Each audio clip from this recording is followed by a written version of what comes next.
మరి వారిని వేదికకి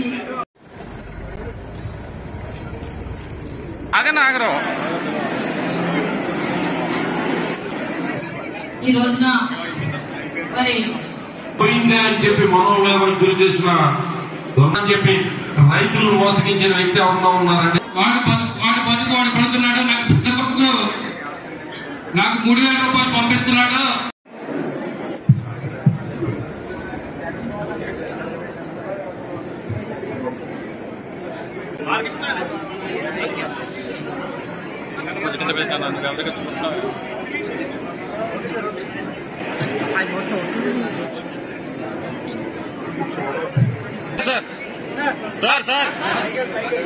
సార్ ఒకసారి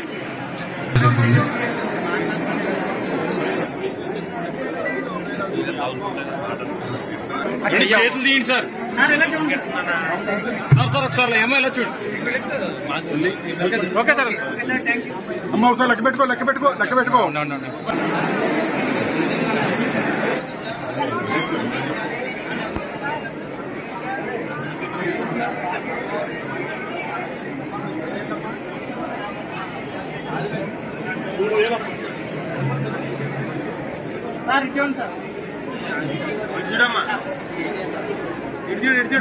పెట్టి అందరినీ కూడా వార్డు నాయకుల్ని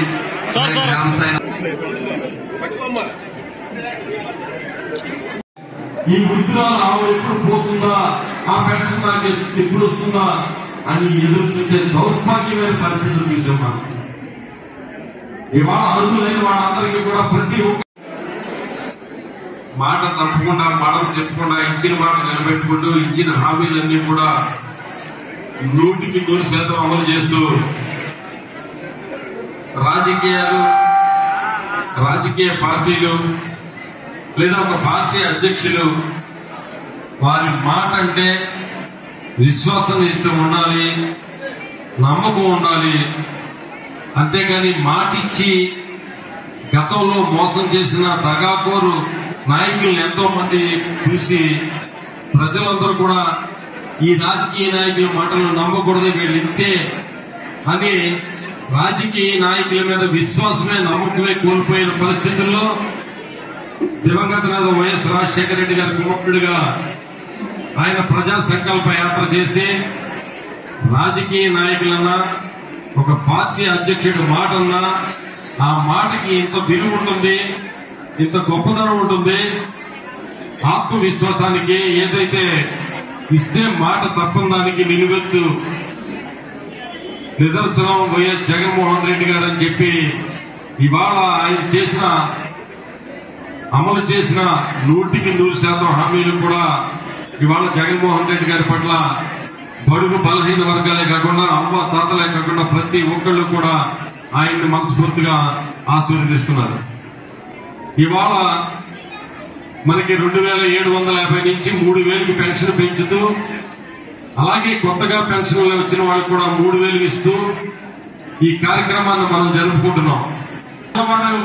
సూర్యుడు ఉదయించక ముందే మీ ఇంటికి వచ్చి పెన్షన్ ఇచ్చే విధంగా వ్యవస్థని ఏర్పాటు చేయడమే కాకుండా ఎక్కడ కూడా ఒక్క రూపాయికి అవినీతికి తావు లేకుండా ప్రతి ఒక్కరికి కూడా పెన్షన్ ఇచ్చే కార్యక్రమం ఇవాళ జగన్మోహన్ రెడ్డి గారు చేస్తున్నారు. ప్రజల్లో అందరినీ కూడా ఎవరిని చూస్తున్నాడంటే ఎన్టీ రామారావుని చూస్తున్నాడు.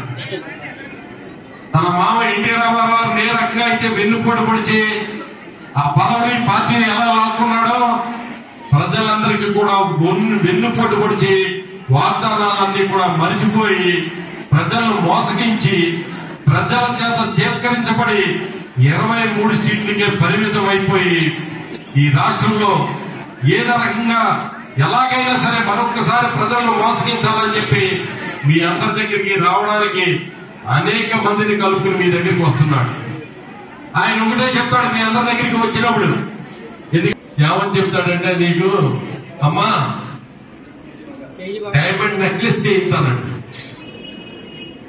ఇంకా చూస్తే పాపం ఏ వస్తువులు ఏమి లేవు నీకు వడ్డానం చేయిస్తానండి. అంతెందుకు మీకు కేజీ బంగారం ఇస్తాను, మీకు ఏది కావాలో చేయించుకోండి కూడా అంటాడు.